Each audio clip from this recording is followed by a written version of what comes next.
Have you ever wondered why a stranger can walk into a room and instantly command respect, while another, speaking the exact same words, is entirely ignored? The answer lies not in the syllables vibrating in the air, but in the silent, ancient symphony of movement that precedes every spoken word. Long before humanity possessed the vocal apparatus to form complex sentences, survival depended entirely on the ability to read the subtle twitches, the tightening of a jaw, the sudden freezing of a posture, or the briefest flash of bared teeth. This primal language never vanished, it merely slipped beneath the surface of conscious awareness, completely drowned out by the noise of modern conversation. Yet, the human brain remains hardwired to process these visual cues with startling speed and ruthless accuracy. When a person steps onto a stage or enters a negotiation, a fierce biological scan occurs within the minds of the audience. The conscious mind listens to the polished pitch, the carefully crafted resume, or the practiced charm, but the subconscious mind is relentlessly interrogating the body. Is this person a threat? Are they submissive? Are they lying? The body always answers, and it never whispers, it screams. The tragedy of modern interaction is that most individuals walk through life entirely deaf to this screaming, trusting the easily manipulated facade of spoken language while remaining blind to the absolute truth radiating from the physical form. Consider the simple, everyday act of revealing the palms of the hands. In the brutal, unforgiving environments of early human history, an open hand was the ultimate proof of unarmed vulnerability. It silently communicated a lack of weaponry, a cessation of hostility, and an invitation for peaceful engagement. Millennia later, this instinct remains deeply embedded in the human psyche. When a person wishes to convey absolute honesty or submission, the palms naturally turn upward. Picture a child caught in a lie as they attempt to explain themselves away. Their hands will instinctively open, palms exposed to the interrogator, a biological plea for mercy and a desperate display of fabricated innocence. Conversely, watch a skilled negotiator or a charismatic leader who completely commands a room. They do not plead, they direct. When the palm is turned downward, it ceases to be an invitation and instantly transforms into an exertion of authority. The downward palm is a psychological weight pressing upon the recipient, demanding compliance. If an individual in a position of power issues a directive with an open, upward-facing palm, the request is perceived as a favor, a collaborative plea. But the moment that same hand rotates downward, the atmosphere shifts violently. The request becomes an absolute command, triggering an immediate, subconscious resistance in the listener, even if the spoken words remain polite. And when the hand closes into a fist, leaving only the index finger extended like a spear, it becomes one of the most universally irritating and aggressive gestures known to humanity. The pointed finger acts as a symbolic club, metaphorically beating the listener into submission. The psychological fallout from this simple gesture is profound. Audiences subjected to a speaker who constantly points at them will retain significantly less of the spoken information, their cognitive resources entirely hijacked by the primal need to defend against the perceived physical threat of the pointed finger. The lesson hidden within the hands is absolute. Trust is not granted by words. It is earned by the visible absence of hidden threats. This silent battle for dominance and trust is nowhere more evident than in the universally recognized ritual of the handshake. Originally a gesture designed to grasp the other person's weapon hand and shake loose any concealed daggers, the modern handshake has evolved into a concentrated, high-stakes psychological wrestling match. When two individuals lock hands, three specific subconscious attitudes are instantly transmitted: dominance, submission, or equality. Imagine a high-stakes corporate meeting where two rival executives meet for the first time. The doors open, they approach, and hands are extended. If one executive turns their hand so that the palm faces slightly downward during the grasp, they are executing the upper hand thrust.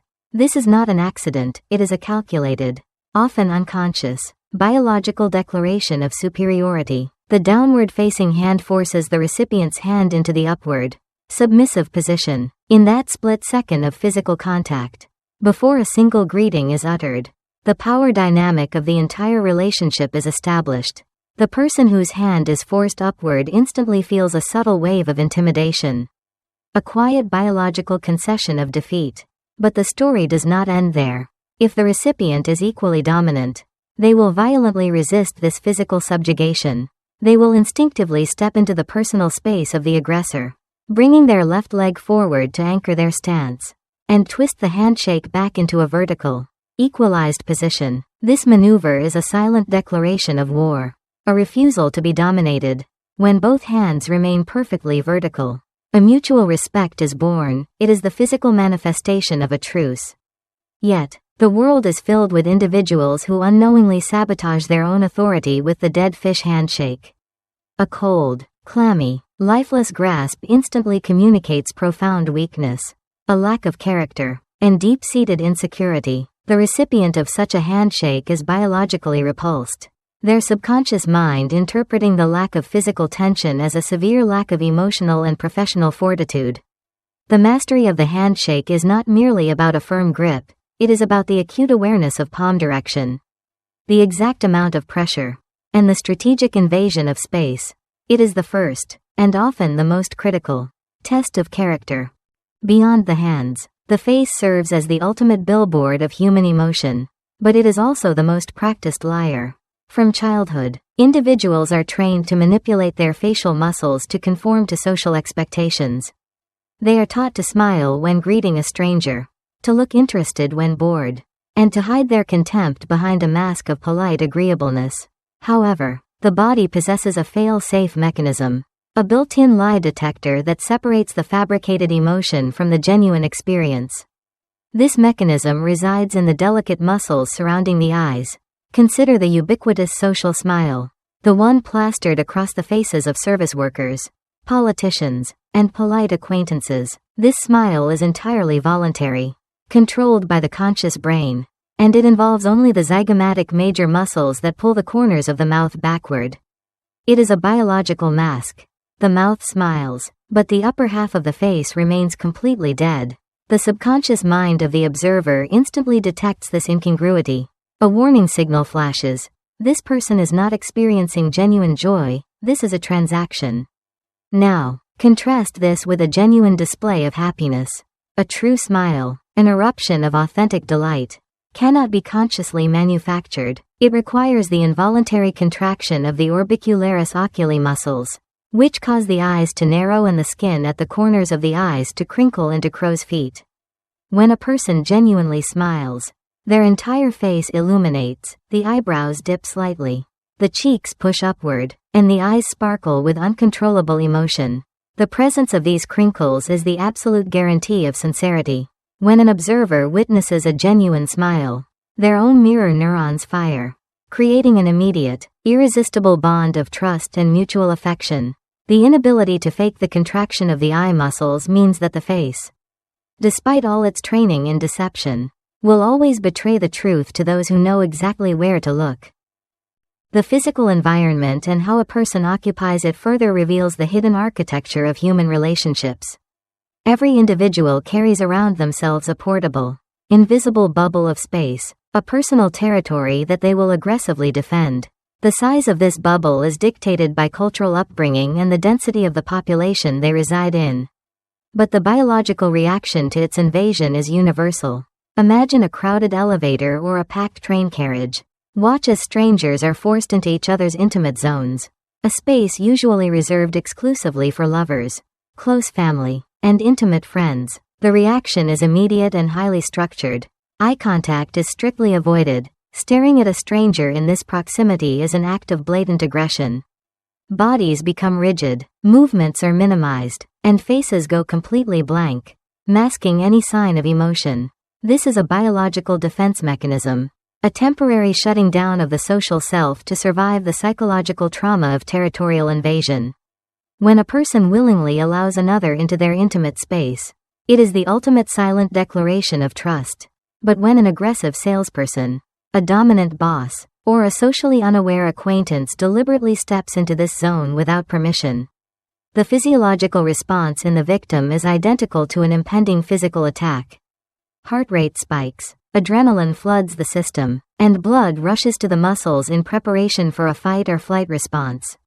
The victim may attempt to mask their discomfort with a polite smile, But their body will betray them. They will lean away, cross their arms to create a physical barrier, or subtly angle their torso toward the nearest exit.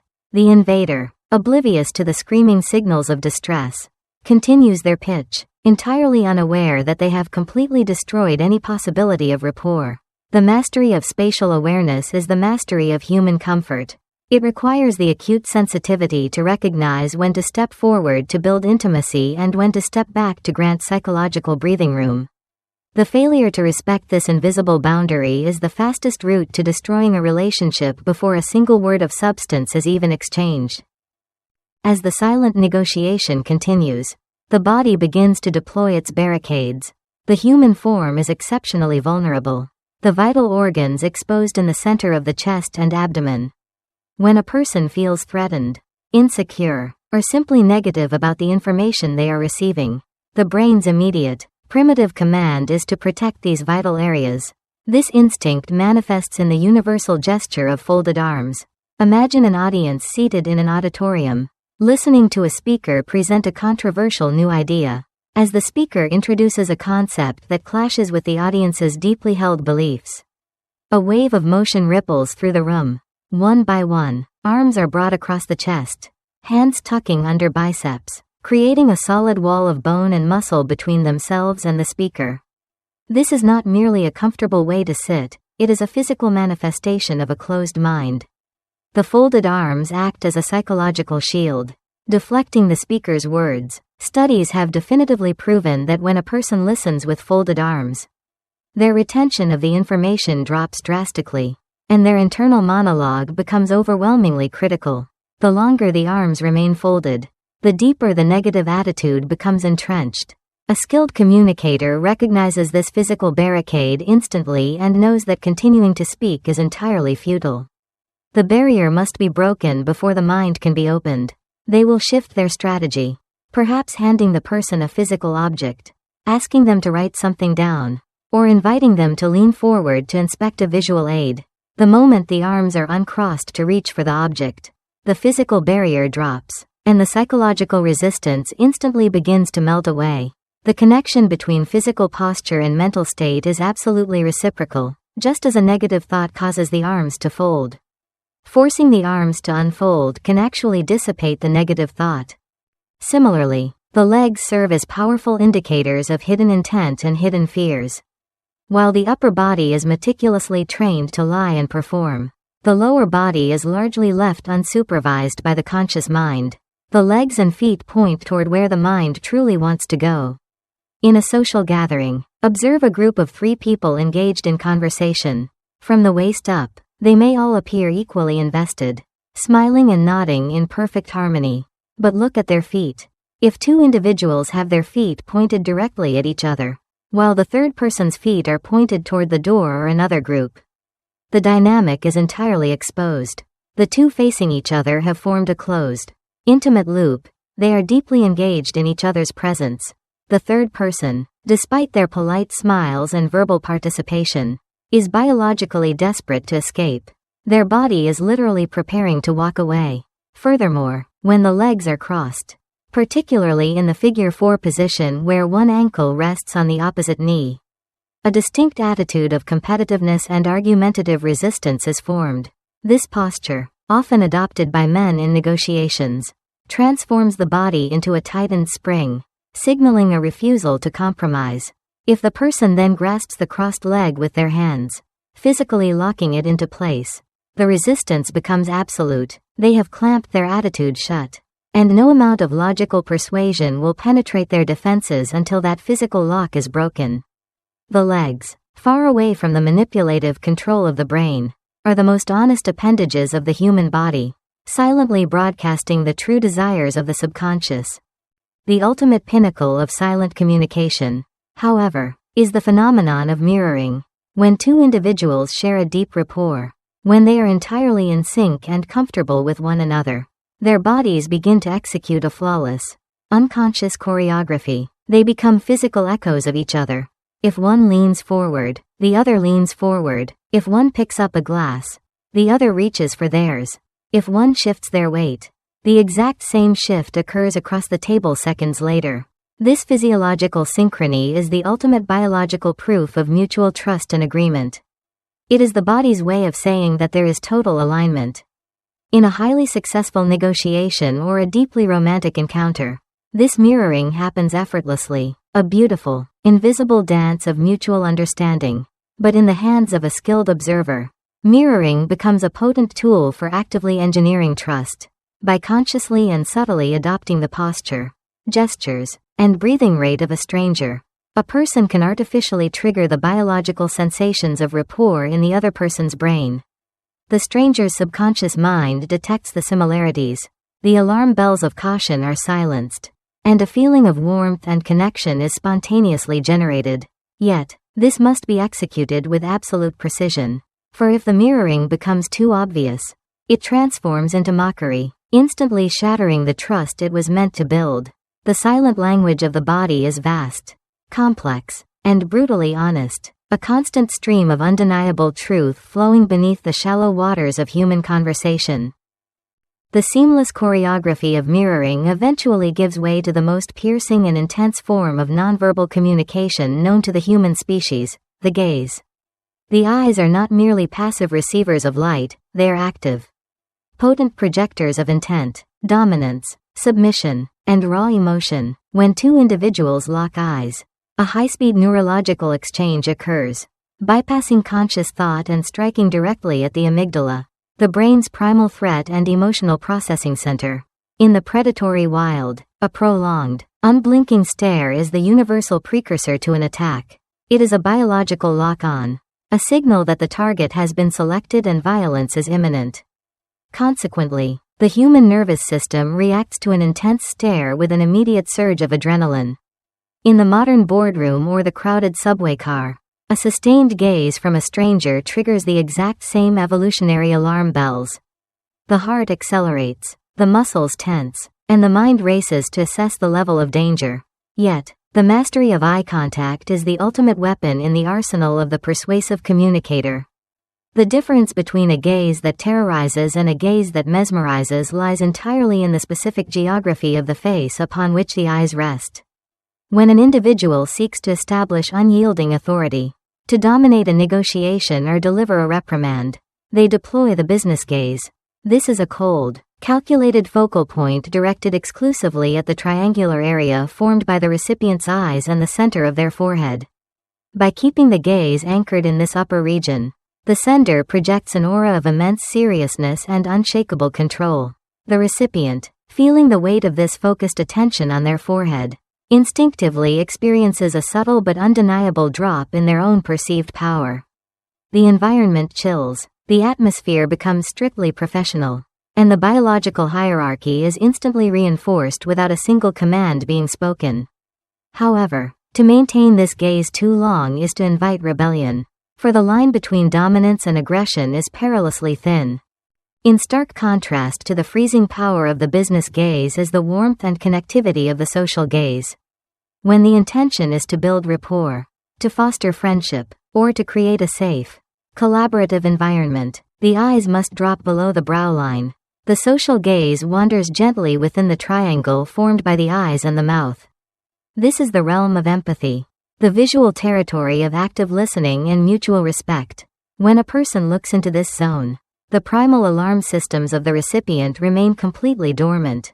The interaction is perceived as non-threatening, allowing the conscious mind to fully engage with the spoken words rather than desperately monitoring for danger. It is in this visual space that true alliances are forged, where the gentle nodding of the head and the soft focus of the eyes weave a silent tapestry of trust. But the eyes possess an even deeper, more intoxicating secret, one that operates entirely outside the realm of conscious control and plunges directly into the chaotic depths of human attraction. This is the intimate gaze, a visual sweep that begins at the eyes and cascades downward, sweeping across the chin, the neck, and resting upon the chest or lower body. When a person is genuinely captivated, biologically drawn to another, this sweeping gaze occurs instinctively, a silent appraisal of the other's physical form. If the attraction is mutual, the recipient will return the intimate gaze, their pupils dilating in a microscopic, involuntary explosion of desire. The pupil is the ultimate betrayer of emotion. In states of high arousal, whether from fear, anger, or intense sexual attraction, the pupils expand drastically, drinking in as much visual information as possible. A skilled observer, a master of the silent language, watches the pupils of their counterpart closer than they listen to their words. A sudden dilation during a business pitch reveals an unspoken excitement, a hidden greed, or a desperate need for the deal. A sudden constriction, narrowing the eyes to a reptilian slit, screams of suspicion, hostility, or outright rejection. The conscious mind can force a smile, but it is utterly powerless to command the size of the pupil. This profound inability of the body to perfectly mask its true intentions is never more tragically spectacular than when a person attempts to utter a deliberate falsehood. The act of lying is a monumental cognitive burden. The brain must simultaneously suppress the truth, invent a plausible fiction, monitor the listener's reaction, and control the entire physical form to maintain the illusion of honesty. It is an impossible task, and under this immense neurological stress, the body inevitably fractures, leaking a torrent of involuntary signals that expose the deception. The most famous of these physical betrayals is known as the Pinocchio effect. When a lie is spoken, the physiological stress triggers a sudden rush of blood to the extremities, particularly the delicate tissues of the nose. This sudden engorgement causes a microscopic swelling and an intense, localized tingling sensation. The liar, entirely unaware of the biological mechanism at play, is suddenly struck by an overwhelming, irresistible urge to scratch their nose. The hand flies upward, a fleeting, desperate attempt to soothe the physiological itch caused by the psychological stress. This rapid nose touch is the smoking gun of deception, but the body's attempts to sabotage the lie do not stop there. As the false words spill from the lips, the subconscious mind, deeply ashamed of the deceit, will often command the hand to literally cover the mouth. An ancient, infantile attempt to physically block the lie from escaping into the world. In adults, this gesture is often disguised as a subtle cough, a brush of the upper lip, or a finger placed thoughtfully over the mouth. But the underlying motivation remains identical. The brain is attempting to choke the falsehood back down. The hands become frantic, restless traitors. They may drift to the neck, scratching at a sudden, stress-induced itch beneath the collar, or they may violently rub the eye, a subconscious attempt to break visual contact with the victim of the lie and avoid the crushing weight of their gaze. The liar's body is a battlefield, a war between the conscious intention to deceive and the subconscious desperate need to confess. The legs will twitch, eager to carry the liar away from the scene of the crime. The breathing will become shallow and rapid as the fight or flight system engages, and the voice, strangled by the tension in the vocal cords, will inevitably rise in pitch. The tragedy of the liar is that they believe their words are their armor, completely blind to the fact that their own flesh and bone are screaming their guilt to anyone trained to listen. Yet, the body's capacity for revelation is not limited to deception. It is equally, if not more, explosive in the arena of human courtship. The silent dance of attraction is a primal, high-stakes ritual, played out in coffee shops, boardrooms, and crowded bars across the globe, following biological scripts written millions of years ago. When a woman enters a room and spots a potential mate, her body immediately begins a complex symphony of preparation and display. The posture shifts dramatically, the spine straightens, pushing the chest forward and tilting the hips, an unconscious exaggeration of reproductive viability. The hands, ever the instruments of subtle communication, begin the ritual of preening. Fingers drift to the hair, smoothing a lock or tossing it over the shoulder in a fluid, mesmerizing motion designed to catch the male's peripheral vision. This is not mere vanity, it is a calculated, biological broadcast of availability and health. She may unconsciously expose the soft, highly vulnerable skin of her inner wrists, a powerful signal of submission and trust, offering a silent invitation for approach. The most potent weapon in her nonverbal arsenal, however, is the sideways glance, over a raised shoulder, accompanied by a fleeting, enigmatic smile. This look is the ultimate coy provocation.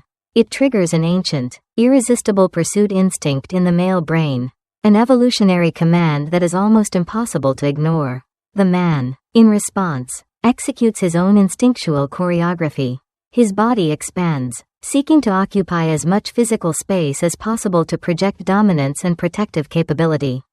He will stand taller, his chest inflated, his movements becoming deliberately slower and more controlled. The classic male courtship display involves hooking the thumbs into the belt loops, fingers pointing directly downward toward the genital region. This aggressive, utterly subconscious gesture is the human equivalent of a peacock unfurling its feathers. A silent, arrogant declaration of virility and territorial ownership. As the distance between the two closes, the mirroring begins. The angle of the head, the rhythm of the breathing, the placement of the hands on the table, all synchronize in a flawless, silent duet. If she crosses her legs, tilting them toward him, she is opening the gate to her personal space. If she dangles a shoe from her toes, the rhythmic swinging is a hypnotic display of comfort and high arousal.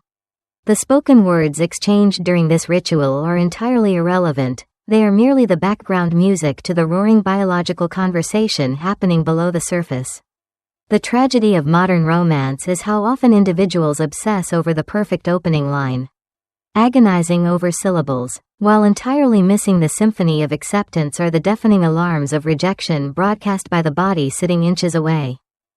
This primal urge to claim and defend territory extends far beyond the mating dance, penetrating every aspect of human social and professional interaction. The concept of ownership is not merely a legal construct, it is a deeply embedded biological imperative.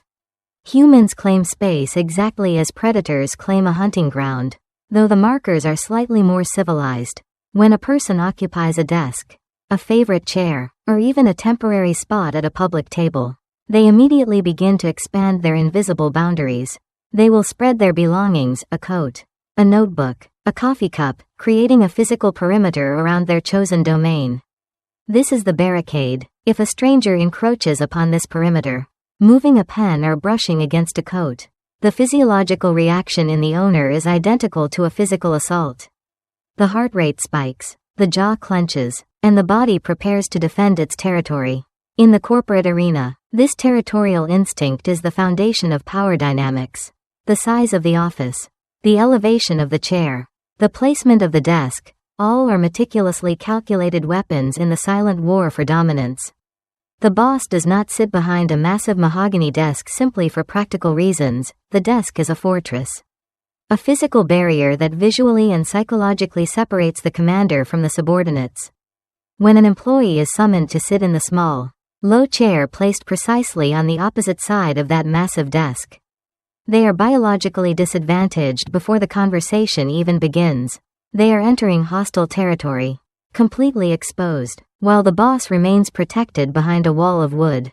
The master of spatial dominance understands that true power is not always about hiding behind a barricade.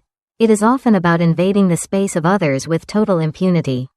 The dominant figure will lean over a subordinate's desk, placing their hands flat on the surface, invading the personal zone and physically trapping the individual in their chair.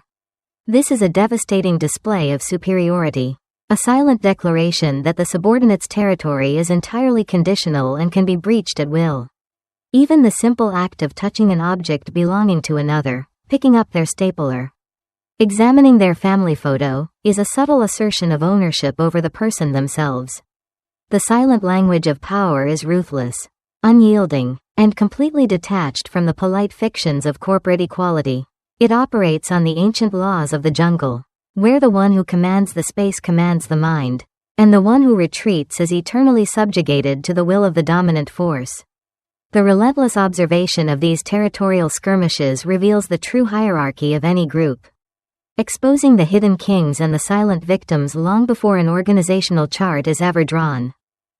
As the narrative of human interaction unfolds, the body continues its relentless, silent commentary, evaluating every nuance, every shift in power, and every fleeting emotion. The tragedy and the triumph of the human condition are written not in the ink of our documents, but in the sweat of our palms, the dilation of our pupils, and the frantic, subconscious twitching of our muscles. We are biologically incapable of keeping our own secrets.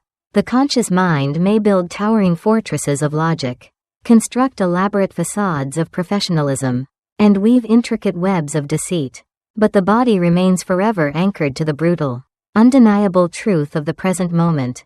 It is the eternal whistleblower, the uncompromising witness to the deepest terrors and the most profound desires that we desperately attempt to conceal.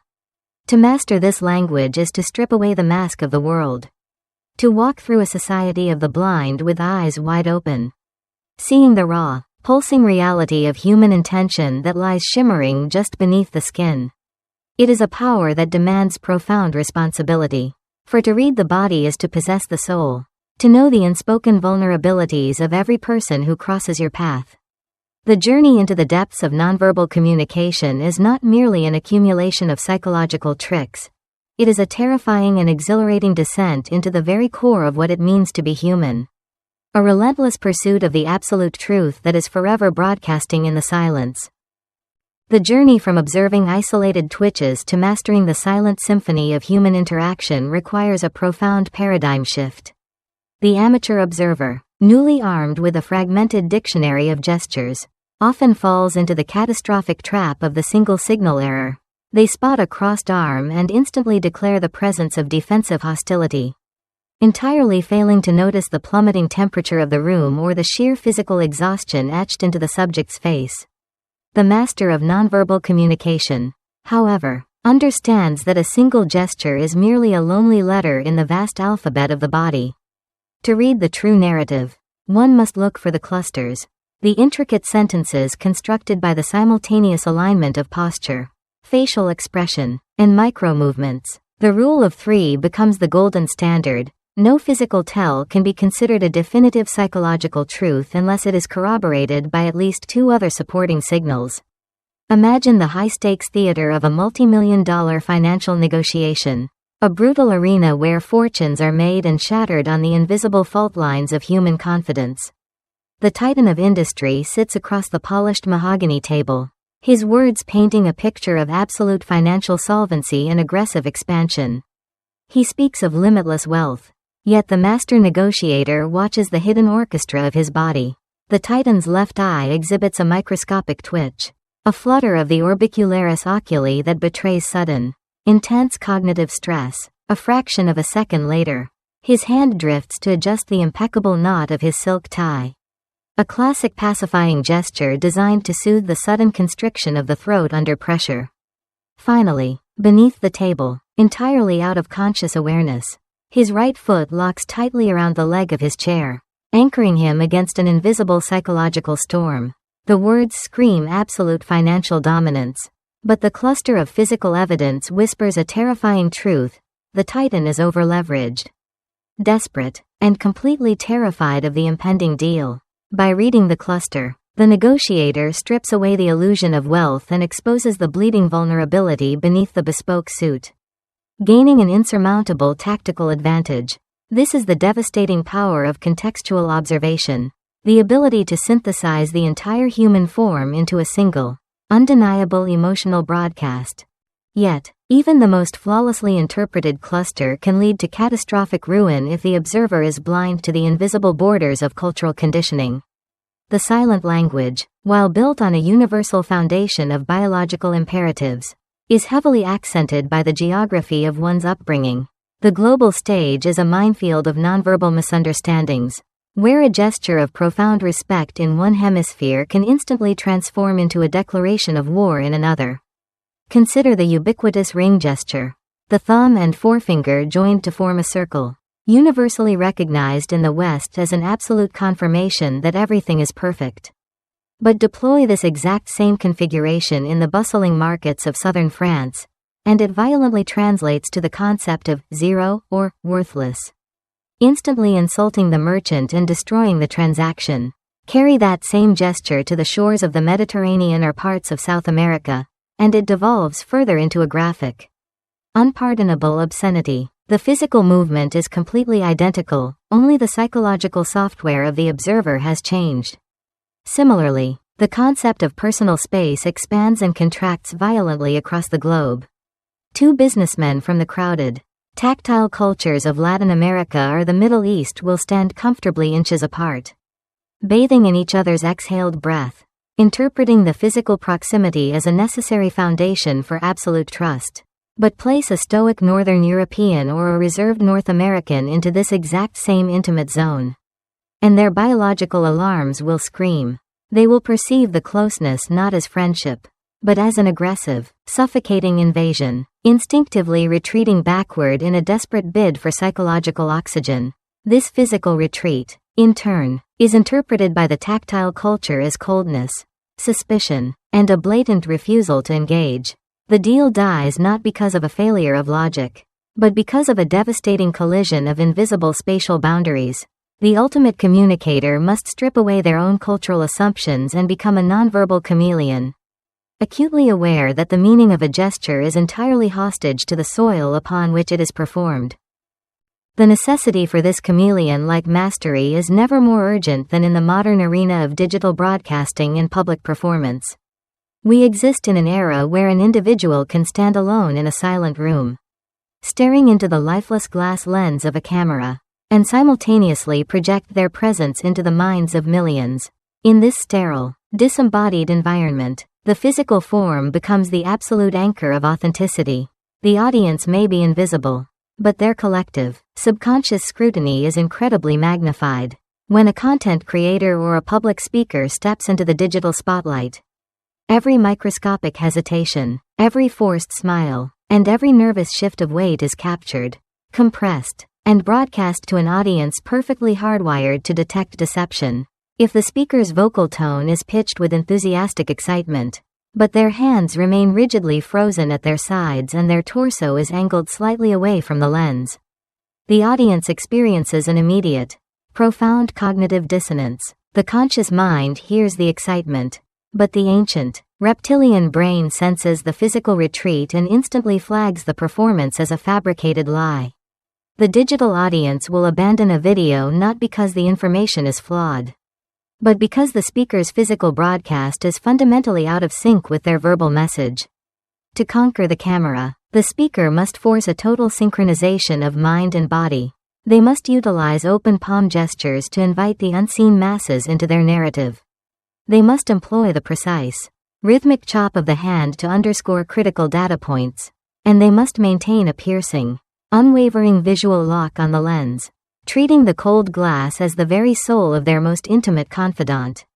When the physical performance perfectly mirrors the passion of the spoken word, the screen dissolves, the geographical distance evaporates, and the speaker achieves an almost hypnotic, magnetic resonance with a global audience. The mastery of body language is the ultimate currency of influence in a world desperately starved for genuine connection. As the intricate tapestry of human movement is finally unraveled, a profound philosophical truth emerges from the chaos of twitches, stares, and physical barricades. The meticulous study of nonverbal communication is often initially pursued as a weapon, a desperate attempt to gain an edge in negotiations, to decipher the hidden motives of rivals, or to manipulate the affections of potential lovers. It is born of a desire to control the unpredictable, terrifying variable of the human animal. But as the practitioner delves deeper into the silent language, as they learn to quiet their own mind and truly observe the subtle, involuntary agonies and joys of the bodies surrounding them, the weapon inevitably transforms into a profound instrument of empathy. To see the nervous, self-soothing stroke of a neck, the sudden, protective crossing of the arms, or the desperate, fleeting search of a widened eye is to witness the naked, unshielded vulnerability of the human soul. It is the realization that behind every facade of corporate arrogance, social indifference, or fiery anger, there is a frightened, biological creature desperately seeking safety, validation, and connection. The true master of body language does not use this knowledge to destroy or to dominate, but to heal the fractures in human communication. They see the fear before it is spoken. They recognize the lie as a shield for a hidden pain, and they adjust their own physical presence to grant psychological sanctuary to those who are suffering in silence. They become the ultimate architects of trust, capable of disarming the most hostile adversary not with the overwhelming force of logic, but with the quiet, devastating power of perfect, unspoken understanding. The entire sprawling, complex vocabulary of the human form is ultimately dedicated to a single, Relentless biological pursuit, the desperately sought. Deeply terrified need to be truly seen. The core message of this silent symphony is an undeniable truth that transcends language, culture, and time.